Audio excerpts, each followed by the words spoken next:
Assalamualaikum warahmatullahi wabarakatuh. Perkenalkan, nama saya Nur Hayati dari kelas MD8. Baik, di sini saya akan menceritakan tentang sastra anak yang berjudul Cinderella. Dahulu kala, hiduplah seorang gadis baik hati bernama Cinderella. Ia tinggal bersama ibu tiri dan dua saudara tirinya yang selalu memperlakukannya dengan kejam. Setiap hari, Cinderella harus bekerja keras, membersihkan rumah, memasak, mencuci, dan melakukan semua pekerjaan rumah tangga. Sementara saudara tirinya bersantai dan bermalas-malasan. Meski berat dalam hatinya, Cinderella tidak pernah membenci mereka. Ia tetap berharap lembut dan penuh harapan bahwa suatu hari kebahagiaan akan datang padanya. Suatu hari, pengumuman dari istana menyebar ke seluruh negeri. Sang pangeran akan mengadakan pesta dansa besar untuk mencari pasangan hidupnya. Semua gadis di kerajaan diundang, termasuk Cinderella. Ia pun sangat senang dan berharap bisa datang. Namun saat hari pesta tiba, ibu tiri Cinderella melarangnya pergi. Kamu tidak punya gaun yang pantas, tetaplah di rumah dan selesaikan pekerjaanmu, katanya. Lalu mereka pergi meninggalkan Cinderella sendiri dalam kesendirian. Saat Cinderella menangis di taman, tiba-tiba muncullah seorang wanita tua yang bersinar terang. Dia adalah ibu peri. Jangan bersedih anakku, kata lembut. Dengan tongkatnya sihirnya, ibu peri mengubah labu menjadi kereta emas, tikus-tikus menjadi kuda, dan anjing menjadi kusir. Lalu dengan sekali ayunan tongkat, gaun using Cinderella berubah menjadi gaun indah berkilau, lengkap dengan sepasang sepatu kaca yang menawan. Tetapi ingat, kata ibu peri, sihir ini hanya bertahan sampai tengah malam. Setelah itu, semuanya akan kembali seperti semula.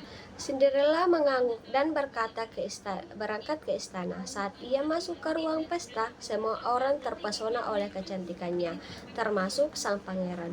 Ia pun langsung mengajak Cinderella berdansa.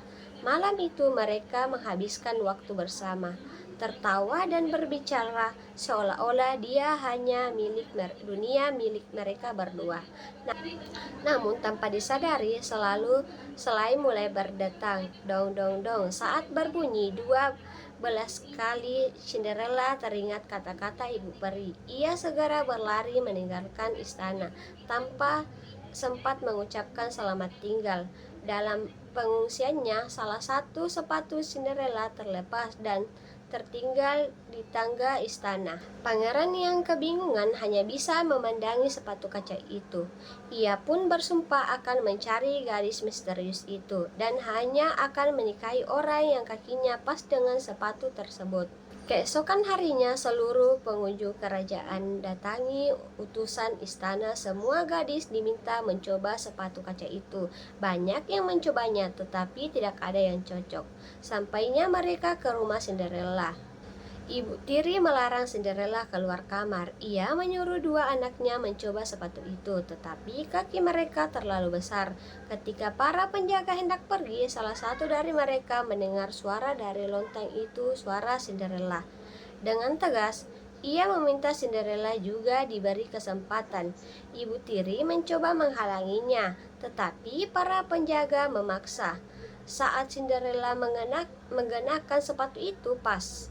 Bahkan ia mengeluarkan sepatu pasangannya dari saku gaunnya. Pangeran pun segera datang menjemput Cinderella. Mereka menikah dalam pesta megah dan hidup bahagia di istana.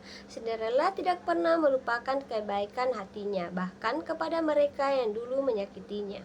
Dan begitulah kisah gadis baik hati yang akhirnya mendapatkan kebahagiaan karena ketakutan dan harapannya yang tak pernah padam. Itulah cerita yang dapat saya sampaikan. Wabillahi taufiq wal hidayah. Wassalamualaikum warahmatullahi wabarakatuh.